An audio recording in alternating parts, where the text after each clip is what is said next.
तो दिमाग में एक बड़ी साफ तस्वीर आती है। हाँ, वही बॉर्डर वाली सैनिक और नक्शे पर खींची हुई लकीरों की बात कर रहे हैं आप। बिल्कुल, मतलब एक फिक्स दायरा होता है वहां पर आज के इस डीप डाइव में हम जो डिस्कस कर रहे हैं वो बिल्कुल अलग है। एक उदाहरण से समझते हैं। कैसी एनालॉजी? जैसे मान लीजिए किसी मोहल्ले की पानी की पाइपलाइन लीक कर रही है, तो कोई इंसान क्या करेगा? वो वहां जाएगा और उस छोटे से हिस्से को ठीक कर लेगा। सही बात है, एक लिमिटेड एरिया में प्रॉब्लम सॉल्व हो जाएगी। लेकिन सोचिए, अगर कोई उस पाइपलाइन को ठीक करने के बजाय सीधा पूरे शहर के मेन वाटर टैंक में ही जहर मिला दे तो क्या होगा? ओह, तब तो वो बहुत बड़ा संकट बन जाएगा। पूरे शहर के अस्तित्व पर बात आ जाएगी। एग्जैक्टली और आज हम बिल्कुल ऐसे ही एक ग्लोबल संकट का विश्लेषण कर रहे हैं जी। मिडिल ईस्ट यानी खाड़ी देशों के ऊर्जा संयंत्रों पर ईरान ने जो हमले किए हैं उसकी बात हो रही है। हाँ, और इन हमलों ने पूरी ग्लोबल इकोनॉमी में एक तरह से हाहाकार मचा दिया है। हमारे पास इस मुद्दे पर डिफेंस रिपोर्ट्स, इकोनॉमिक डेटा और ग्लोबल लीडर्स के स्टेटमेंट्स हैं। और हमारा मकसद आज यही समझना है कि कैसे एक रीजनल मिलिट्री कॉन्फ्लिक्ट रातों रात पूरी दुनिया की एनर्जी सप्लाई चेन के लिए सबसे बड़ा खतरा बन गया। सही कहा। तो इस कहानी की शुरुआत वहां से करते हैं जहां से ये आग पूरी तरह भड़की। इसका स्टार्टिंग पॉइंट था इजराइल का वो हमला जो उसने ईरान के सबसे बड़े गैस फील्ड पर किया था। हाँ, साउथ पार्स गैस फील्ड, जो कि ईरान की इकोनॉमी की रीढ़ की हड्डी है।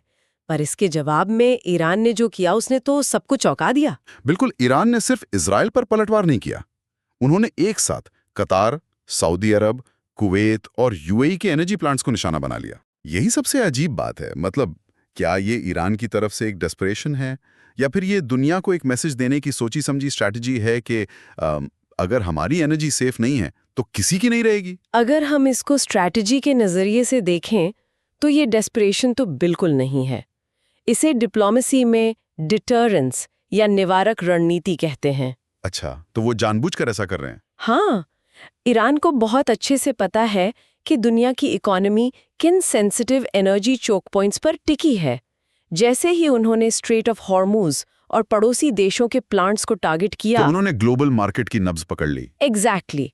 वो एक क्लियर मैसेज दे रहे हैं कि ईरान को नुकसान पहुंचाने की कीमत अब सिर्फ ईरान तक सीमित नहीं रहेगी, पूरी दुनिया को इसका बिल चुकाना पड़ेगा। और western countries specially US inflation और ऑयल प्राइसेस को लेकर वैसे ही काफी सेंसिटिव रहते हैं। सही कहा, और वो कीमत दुनिया को अभी से चुकानी पड़ रही है। बिल्कुल, अगर हम ताज़ा फिगर्स देखें तो हालात सच में खराब हैं।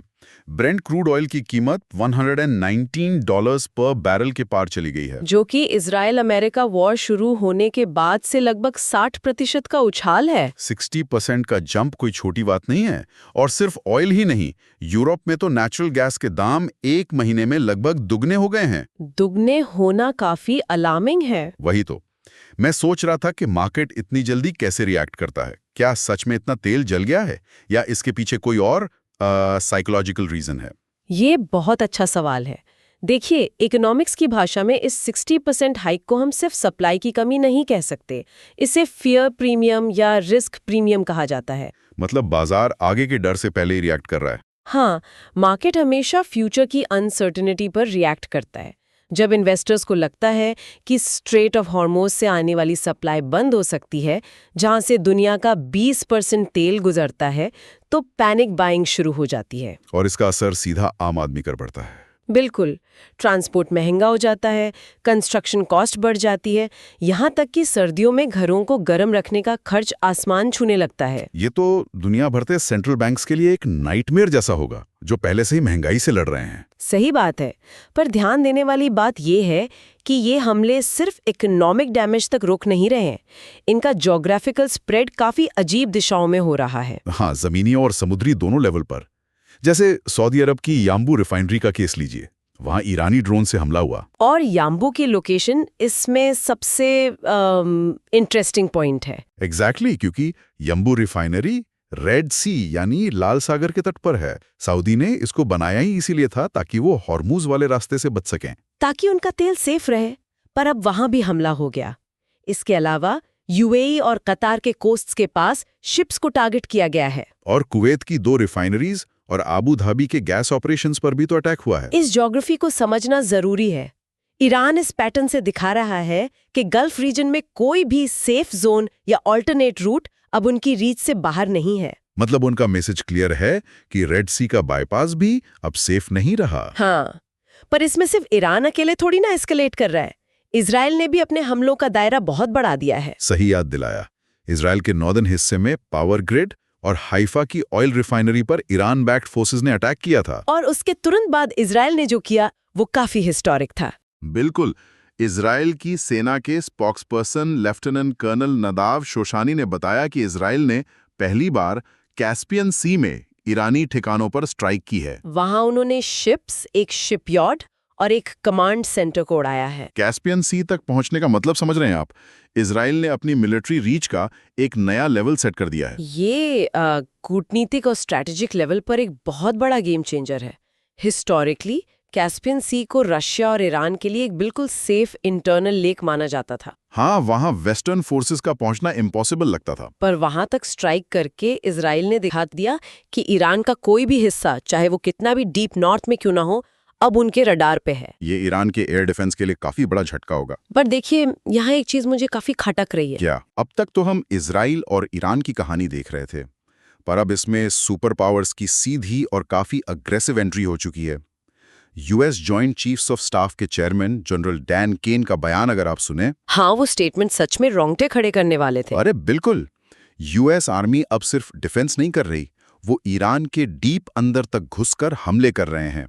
स्ट्रेट ऑफ हॉर्मुज में फाइटर जेट्स ईरानी बोट्स का शिकार कर रहे हैं और हेलीकॉप्टर्स से ड्रोन्स गिराए जा रहे हैं। सबसे बड़ी बात, यूएस मिलिट्री ने ईरान के अंडरग्राउंड वेपन्स फैसिलिटीज पर 5000 पाउंड के बॉम्ब्स गिराए हैं। एक यूएस F-35 जेट को तो इमरजेंसी लैंडिंग तक करनी पड़ गई थी। और इसी वजह से पेंटागन इस वॉर के लिए $200 बिलियन का एक्स्ट्रा फंड मांग रहा है। यही तो। एक तरफ पेंटागन कहता है कि वो सिर्फ सिचुएशन कंट्रोल कर रहे हैं, पर जब आप 5000 पाउंड के बंकर बस्टर बॉम्ब गिराते हैं और $200 बिलियन मांगते हैं, तो वो कंट्रोल थोड़ी होता है। आपका पॉइंट बिल्कुल वैलिड है। इन 5000 पाउंड बॉम्ब्स का मैकेनिज्म समझना होगा। यहाँ ये नॉर्मल बिल्डिंग्स के लिए यूज नहीं होते। ये डीप अंडरग्राउंड टारगेट्स के लिए होते हैं ना। एग्जैक्टली, क्योंकि ईरान का पूरा ड्रोन और मिसाइल नेटवर्क और उनका न्यूक्लियर प्रोग्राम जमीन के अंदर पहाड़ों में डीप कंक्रीट टनल्स में छुपा है। तो यूएस सीधा उनकी जड़ों पर वार कर रहा है। हाँ, और यूएस डिफेंस सेक्रेटरी पीट हेग्स की स्टेटमेंट्स पढ़ें तो स्ट्रैटेजी एकदम साफ दिखती है। उन्होंने इशारा किया है कि अब टारगेट सिर्फ रेडार या मिलिट्री हार्डवेयर नहीं है। तो फिर क्या है? वो सीधे तौर पर इस्लामिक रेवोल्यूशनरी गार्ड कोर्स यानी IRGC और बसीज फोर्स के लीडरशिप को खत्म करने की बात कर रहे हैं। माय गॉड, जब एक बाहरी सेना किसी देश के टॉप मिलिट्री और आइडियोलॉजिकल लीडरशिप को सिस्टमैटिकली खत्म करने लगती है, तो चाहे उसे डिप्लोमैटिक भाषा में जो मर्जी कहें, ग्राउंड रियलिटी में वो एक फुल स्केल वॉर ही होता है। $200 बिलियन फंड का मतलब ही यही है कि यूएस इसे एक लंबा और डिसाइसिव ऑपरेशन मान रहा है। इस पूरे वॉर जोन के बीच में ना एक ऐसी घटना हुई है जिसने ग्लोबल एनर्जी मार्केट की रीढ़ ही तोड़ दी है। अब थोड़ा कतर की बात करते हैं। हाँ, कतार की गैस फैसिलिटीज पर हमला इस क्राइसिस का सबसे क्रिटिकल पॉइंट बन गया है। ईरान की मिसाइल्स ने कतर की रास लफान LNG फैसिलिटी को जो नुकसान पहुंचाया है वो मैसिव है। कतर एनर्जी के CEO साद अल-काबी ने ओपनली एडमिट किया है कि क्या तबाही हुई है। उनका बयान सच में काफी चिंताजनक था। उन्होंने ऑफिशियली कहा कि कतार की 17% LNG एक्सपोर्ट कैपेसिटी अगले 3 से 5 साल के लिए खत्म हो चुकी है। 17%। इसका सीधा मतलब है सालाना $20 बिलियन का नुकसान। 14 में से 2 LNG ट्रेन्स बुरी तरह डैमेज हो चुकी हैं। और जिन प्रोजेक्ट्स में शेल और एक्सॉन मोबाइल जैसी ग्लोबल कंपनीज पार्टनर्स थीं, उनको बड़ा झटका लगा है। यहाँ आप उन लिसनर्स को थोड़ा समझाएंगी कि इस इंडस्ट्री में ट्रेन का क्या मतलब होता है। जरूर। देखिए, LNG इंडस्ट्री में ट्रेन कोई रेलवे वाली गाड़ी नहीं होती है। ये असल में उन विशाल और हाईली टेक्निकल क्रायोजेनिक प्लांट्स को कहते हैं जो नेचुरल गैस को एक्सट्रीम ठंडे टेम्परेचर पर लिक्विड फॉर्म में बदलते हैं। अच्छा, तो ये अपने आप में एक पूरी फैक्ट्री जैसा है। हाँ, और एक भी ट्रेन का बंद होना ग्लोबल सप्लाई की कमर तोड़ देता है। यहाँ तो एक्सॉन मोबाइल के शेयर वाली 2 ट्रेन्स डैमेज हुई हैं। इनको ठीक करने में 3 से 5 साल क्यों लग रहे हैं? क्योंकि इनमें custom made compressors, special metals और एडवांस टेक्नोलॉजी लगती हैं। इन्हें ओवरनाइट ठीक नहीं किया जा सकता। ये एक तरह से जीरो से नया प्लांट बनाने जैसा ही है। टेक्निकल पॉइंट तो क्लियर है, लेकिन इस इंसिडेंट में ना एक बहुत बड़ी डिप्लोमेटिक आयरनी छिपी हुई है। आप साद अल-काबी के उस इमोशनल स्टेटमेंट की बात कर रहे हैं? बिल्कुल। उन्होंने काफ़ी सख्त लहजे में कहा कि उन्होंने सपने में भी नहीं सोचा था कि एक भाईचारे वाले मुस्लिम देश पर रमज़ान के महीने में इस तरह का हमला होगा। ऐसे बयान डिप्लोमेसी में आमतौर पर सुनने को नहीं मिलते। वही तो, कतार जो हमेशा यूएस और ईरान के बीच मिडलमैन का काम करता था, उस पर हमला करके क्या ईरान खुद को अकेला नहीं कर रहा? देखिए, डिप्लोमेसी में इमोशंस ज्यादा देर टिकते नहीं हैं। ये सच है कि इस एक्शन से ईरान पूरी अरब दुनिया में अलग थलग पड़ रहा है। अरब लीग ने भी इसे खतरनाक वृद्धि बताया है। और फिर ईरान ने ऐसा रिस्क लिया क्यों? उनकी कैलकुलेशन कुछ और है। कतर में यूएस का सबसे बड़ा मिलिट्री बेस है और वो नॉन नेटो एलाय है। ईरान दिखाना चाहता है कि वो यूएस के सबसे क्लोज एलाइज की इकोनॉमी को भी तबाह कर सकता है। ओह, मतलब सीधे यूएस पर प्रेशर बनाने की कोशिश है ताकि वो इजराइल को रोके। Exactly, high risk high reward वाली स्ट्रैटेजी। पर इस जियोपॉलिटिक्स के चक्कर में आम दुनिया की जो हालत हुई है वो किसी बुरे सपने से कम नहीं। कतार को इटली, बेल्जियम, साउथ कोरिया और चाइना की एलएनजी सप्लाई पर फोर्स मेजॉर डिक्लेयर करना पड़ा है। जो लोग ग्लोबल ट्रेड को ट्रैक करते हैं उन्हें पता है कि फोर्स मेजॉर का मतलब कितनी बड़ी तबाही होता है। हाँ, जब कोई कंपनी फोर्स मेजॉर बोलती है तो इसका बेसिक मतलब यही होता है ना कि उन्होंने कानूनी तौर पर हाथ खड़े कर दिए हैं। सही समझे। इसका मतलब है कि हालात उनके कंट्रोल से बाहर है, एक एक्ट ऑफ गॉड या वॉर जैसी सिचुएशन आ गई है। तो इससे उन्हें पेनल्टी नहीं देनी पड़ती। बिल्कुल, ये क्लॉज सप्लायर को लीगली बचा लेता है, पर इसका जो डोमिनो इफेक्ट होता है वो ग्लोबल इकोनॉमिक्स को रुला देता है। ये डोमिनो इफेक्ट कैसे प्ले आउट कर रहा है, ये थोड़ा समझते हैं। देखिए, यूक्रेन वॉर के बाद इटली और बेल्जियम जैसे देशों ने काफी मेहनत से रशियन गैस पर अपनी डिपेंडेंसी खत्म की थी। और उन्होंने कतार को एज ए सेफ ऑप्शन चुना था। हाँ, और अब रातों रात वो कतारी ऑप्शन गायब हो गया। उनके पास इकोनॉमी चलाने के लिए एनर्जी नहीं बची। और दूसरी तरफ एशिया में चाइना और साउथ कोरिया जैसे बड़े मैन्युफैक्चरिंग हब्स हैं जो पूरी तरह एलएनजी पर डिपेंड करते हैं। जब वहां गैस की सप्लाई रुकेंगी तो उनकी फैक्ट्रीज धीमी पड़ जाएंगी, प्रोडक्शन गिरेगा और सप्लाई चेन टूट जाएगी। इसका मतलब है कि बची खुची गैस खरीदने के लिए यूरोप और एशिया के बीच एक तगड़ी बिडिंग वॉर शुरू होने वाली है। 100%। और इससे दाम और भी तेजी से ऊपर भागेंगे। ये सच में डरावना है। और यहीं से इस पूरी स्टोरी का सबसे अजीब और कॉन्ट्रडिक्टरी हिस्सा शुरू होता है, सुपर पावर्स की फॉरेन पॉलिसी। खासकर यूएस की पॉलिसीज जो अभी बिल्कुल समझ से परे लग रही हैं। हाँ, मतलब एक तरफ दुनिया भर में आग लगी है, इंफ्रास्ट्रक्चर जल रहा है, और दूसरी तरफ यूएस प्रेसिडेंट डोनाल्ड ट्रंप के स्टेटमेंट्स आते हैं। उनके बयानों में यूएस डिप्लोमेसी का डबल स्टैंडर्ड काफी क्लियर ही दिख रहा है। उन्होंने साफ कहा कि मिडिल ईस्ट में कोई ग्राउंड ट्रूप्स नहीं जाएंगी, और इजराइल को भी रोक दिया कि वो साउथ पार्स पर दोबारा हमला नहीं करेगा। ये तो पीस मेकिंग वाली अप्रोच लगती है। पर वेट कीजिए, उन्होंने तुरंत एक वार्निंग भी दी कि अगर ईरान ने कतार पर एक और स्ट्राइक की तो यूएस खुद साउथ पार्स गैस फील्ड को मिटा देगा। इसे ही इंटरनेशनल रिलेशंस में कैरेट एंड स्टिक अप्रोच का एक्सट्रीम वर्जन कहते हैं। तो ये यूएस की रेड लाइन हुई। हाँ, वो ईरान को क्लियर कर रहे हैं कि एक लिमिट तक हम इजराइल को कंट्रोल करेंगे, पर अगर तुमने ग्लोबल एनर्जी मार्केट को तोड़ा तो हम तुम्हारी इकोनॉमी की जड़ उखाड़ देंगे। पर स्टिक तो दिख गई, इसमें कैरेट क्या है? यहाँ एक बहुत बड़ा इकोनॉमिक पैराडॉक्स है। आप US treasury secretary Scott Bessent वाले डिसीजन की बात कर रहे हैं ना? बिल्कुल।